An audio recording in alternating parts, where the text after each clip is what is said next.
Assalamualaikum warahmatullahi wabarakatuh. Alhamdulillahirabbil alamin. Amma ba'du. Anak-anakku kelas 8 MTS Nurul Falah. Yang mudah-mudahan di pagi hari ini kalian semuanya sehat. Tetap mengikuti PJJ ya dari rumah dengan semangat. Mudah-mudahan kegirohan kalian semua menambah semangatnya dan mudah-mudahan tetap sehat ya. Tetap sehat, terus mengikuti pelajaran ya di semester genap ini. Mudah-mudahan kalian juga menjadi anak-anak yang soleh dan solehah yang terus mengabdi kepada orang tua, guru dan Allah Subhanahu wa taala. Baik, untuk hari ini kita membuka bab yang kedua tentang akhlak terpuji. Jadi akhlak itu memang ada dua bagian. Ada akhlakul karimah atau akhlakul mahmudah, ada juga akhlakul majmumah. Akhlakul karimah atau mahmudah adalah akhlak yang baik, yang insya Allah kalau kita jalankan kita menjadi hamba-hamba Allah yang soleh, hamba-hamba Allah yang menjadi takwa, jalankan apa yang diperintahkan oleh Allah, menjauhi segala larangan-larangan Allah.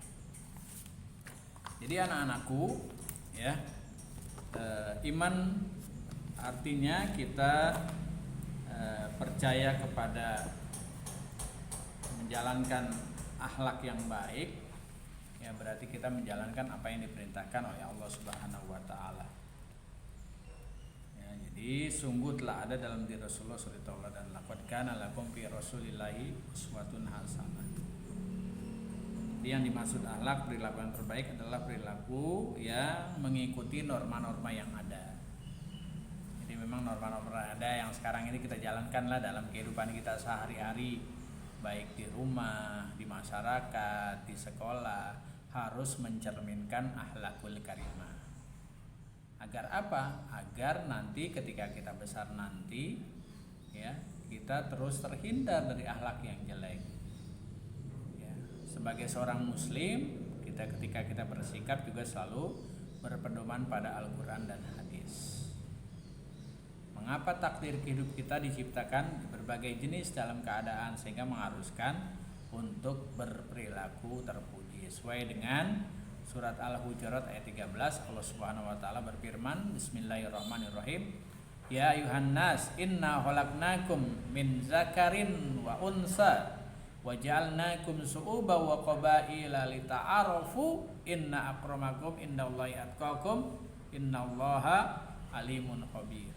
Hai manusia, sungguh kami ciptakan kamu dari seorang laki-laki dan perempuan, menjadikan kamu berbangsa-bangsa, menjadikan kamu bersuku-suku, supaya kamu saling mengenal. Sungguhnya orang yang paling mulia di antara kamu si Allah adalah orang yang paling takwa kepada Allah Subhanahu wa taala. Sungguhnya Allah mengetahui, lagi Allah mengenal. Salah satu akhlak yang terpuji mudah bisa kita lakukan adalah memberi salam. Yang paling mudah ketika orang mengucapkan salam, assalamualaikum, langsung kita jawab. Ini sesuai dengan hadis yang diriwayatkan oleh Imam Ahmad dan Abu Hurairah. Inna awwalan nas man bada'a bis salam. Semuanya orang yang paling utama adalah orang yang mendahului memberi salam. Nah, iya, jangan nungguin orang salam, kita harus salam duluan ketika kita ingin mendapatkan pahala dari Allah Subhanahu wa taala. Itu etika, itu akhlak terpuji ya. Imam Ghazali dalam kitab Ihya Ulumuddin berpendapat bahwa akhlak adalah ungkapan sifat yang menimbulkan perbuatan dengan mudah dan tidak memerlukan pertimbangan pikiran terlalu. Jangan pakai ngomong dulu, jangan pakai pikir dulu. Kalau yang pengen akhlak terpuji, pengen salam aja udah. Jangan gue salam enggak sama dia ya, ketika ketemu salam enggak ya. Jangan seperti itu ya, harus sudah. Jadi inilah yang menurut Imam Ghazali adalah akhlak itu adalah ungkapan sikap yang menimbulkan perbuatan. Iya, salam kan sikap gitu. Itu akan menimbulkan perbuatan yang bagaimana? Perbuatan yang baik. Jadi jika seorang telah terbiasa bersikap baik, maka akhlaknya juga akan baik. Sebaliknya orang yang terbiasa berbuat jelek, akhlaknya juga akan jelek. Jadi akhlak terpuji atau akhlakul karimah, akhlakul mahmudah yang biasa disebut itu adalah timbul pada seorang lewat upaya pembiasaan. Sama seperti kalian ya, ketika mengucapkan kalimat-kalimat yang tidak baik. Beda kan ketika kita mengucapkan kalimat-kalimat thayyibah. Ya kan, kita kalau sudah marah, sudah kesel, kita mudah saja mengucapkan perkataan-perkataan yang jelek. Pokoknya yang ada di kebun binatang keluar semualah. Karena kita udah biasa, enteng banget. Ya kadang-kadang saya suka mendengar risih kali ya ketika anak-anak SD. Ini bagaimana ya anak? Karena udah kebiasaan ya mengucapkan kalimat-kalimat yang tidak baik. Kemudian ya adik-adik kita yang masih kecil ketika bergabung dengan mereka, ya udah karena kebiasaan dia bergaul dengan anak-anak yang omongannya juga tidak baik, mengikuti. Apalagi sekarang dengan adanya media sosial, kadang-kadang kita buka YouTube dan lain sebagainya, kan yang kita lihat kan perkataan-perkataan yang tidak baik ya, kalimat-kalimat yang tidak senonoh diucapkan ya. Jadi anak kecil itu sudah menjadi dewasa ketika melihat hal-hal yang sudah harusnya orang dewasa. Kan media sosial mah nggak bisa ngerem, nggak ada remnya udah ya. Makanya orang juga akan menjadi akhlak yang jelek karena media sosial. Makanya hati-hati kita menggunakan media sosial. Dengan handphone, adanya YouTube dan sebagainya, gampang kita aja lagi PJJ di rumah, lagi tugas, kita tinggal tanya saja Mbah Google mah gampang kita tanya. Apalagi sekarang mah nggak pakai nulis, kita ngomong aja juga kan bisa langsung keluar joget semuanya. Kalimat yang tidak baik kamu keluarkan, semuanya akan keluar, gambar-gambarnya akan muncul. Itu Masya Allah ya. Makanya kita harus hati-hati, be careful ya dalam menghadapi ini. Karena sekarang banyak terjadi eksiden ya. Jangan salahkan ya kalau banyak ya anak-anak seusia kalian SMP, sanawiyah yang sudah melanggar norma-norma atau akhlak yang tidak baik. Masya Allah, jangan sampai kita ya sebagai seorang siswa madrasah sanawiyah ya Nurul Falah melakukan hal-hal yang tidak diinginkan. Karena sekarang mudah saja kalau pengawasannya kurang, ya kalian juga akan terjerumus kepada hal-hal yang dilarang oleh Allah Subhanahu wa taala. Selanjutnya, setiap hal yang terjadi pada diri kita sungguhnya adalah hasil dari perbuatan kita.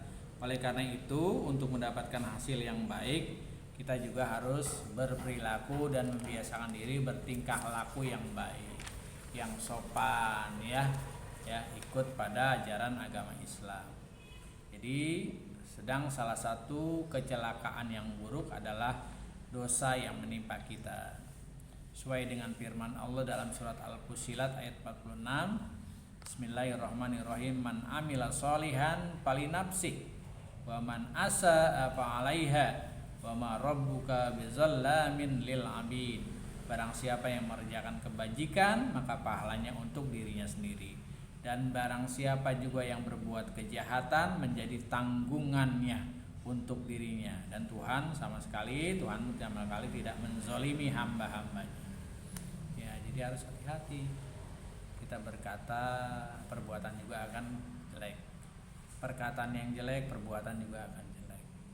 Kita harus hindari. Bagaimana cara menghindarinya? Selalu takarrub kepada Allah Subhanahu wa taala, mendekatkan diri kita kepada Allah Subhanahu wa taala. Caranya bagaimana?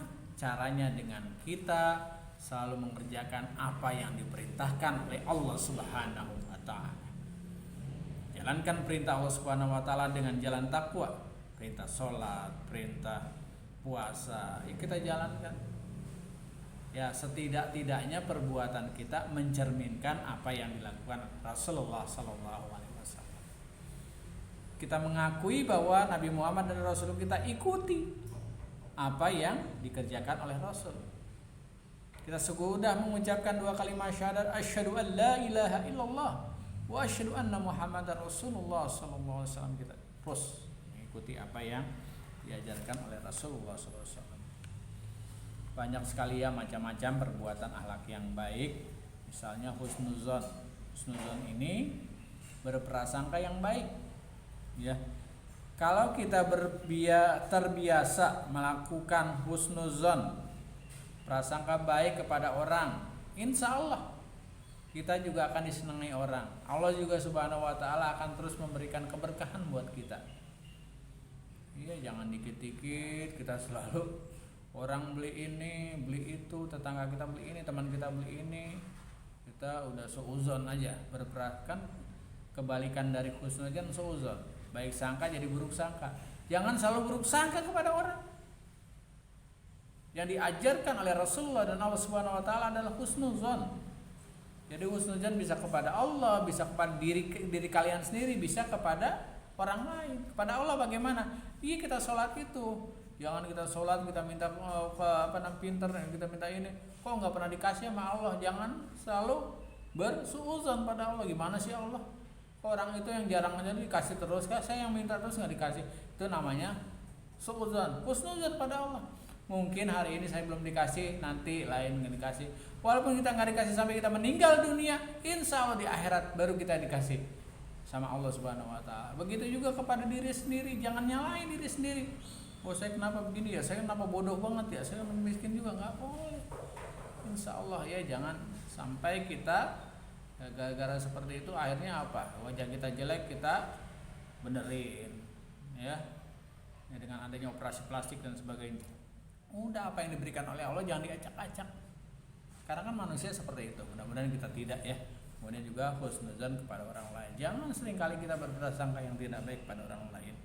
Ya, sebab apa? Sebab dari hukum husnuzon terhadap sama adalah mubah atau zaid atau dibolehkan. Kita husnuzon berarti kita telah menganggap seorang terus baik. Terus kita berprasangka kepada orang lain, artinya kita menganggap orang tersebut salah. Hal itu dilarang oleh agama. Jangan kita menentukan salah orang itu, padahal kita tidak tahu hasilnya bagaimana. Kita pokoknya sama orang udah berprasangka yang baik saja ya. Jadi kewajiban kita bersikap harus hati-hati terhadap prasangka. Senantiasa menjaga ya prasangka baik kepada orang. Sungguhnya menyimpan prasangka buruk terhadap orang lain termasuk perbuatan tercela. Ya. Jadi prasangka baik, husnuzon akan mempererat tali silaturahmi. Orang juga akan menganggap kita kan enak kalau kita terus berprasangka baik. Kalau orang kita terus berprasangka tidak baik, orang juga akan segan kepada kita. Bahkan akan memutuskan tali silaturahmi. Bukan hanya kepada teman, tapi juga pada keluarga juga sama seperti itu. Ya, kepada adik, kepada kakak. Iya, jangan iri ya. Ketika adik memang selalu diperhatikan, kita juga sama. Ketika masih kecil, kita juga diperhatikan oleh orang tua kalian. Ketika guru memperhatikan yang lain, kita juga jangan iri. Ya, jangan berprasangka baik buruk dulu. Belum tentu itu ya. Ya, jadi Bapak Ibu guru juga sayang semuanya kepada kalian semua. Yang penting kita selalu mendekatkan diri kita pada Allah Subhanahu wa taala. Iyyakum wazanna fa inna zanna aqzabul hadis. Kali-kali janganlah engkau berburuk sangka, karena sungguhnya buruk sangka itu perkataan yang paling bohong. Ini hadis yang diriwayatkan oleh Imam Bukhari. Banyak sekali bentuk-bentuk husnuzon. Nanti saya memberikan kesempatan bagi orang untuk melakukan sesuatu, terbiasa bersikap baik kepada keluarga, kepada orang lain, ya pada guru, biasakan diri menghindari prasangka buruk terhadap orang lain.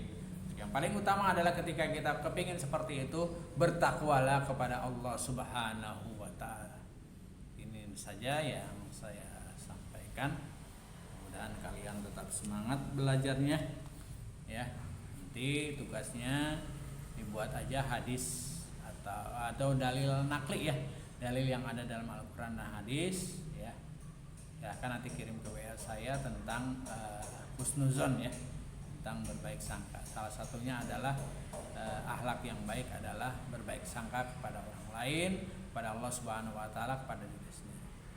Dan bermanfaat, ya, tetap menjaga kesehatan, tetap belajar ya, yang semangat walaupun di rumah. Ya, saya yakin nilai-nilai kamu juga akan baik kalau kamu terus melaksanakan PJJ ini, baik bukan hanya materi pelajaran saya saja, tapi pelajaran yang lain juga. Billahi taufiq wal hidayah. Wassalamualaikum warahmatullahi wabarakatuh.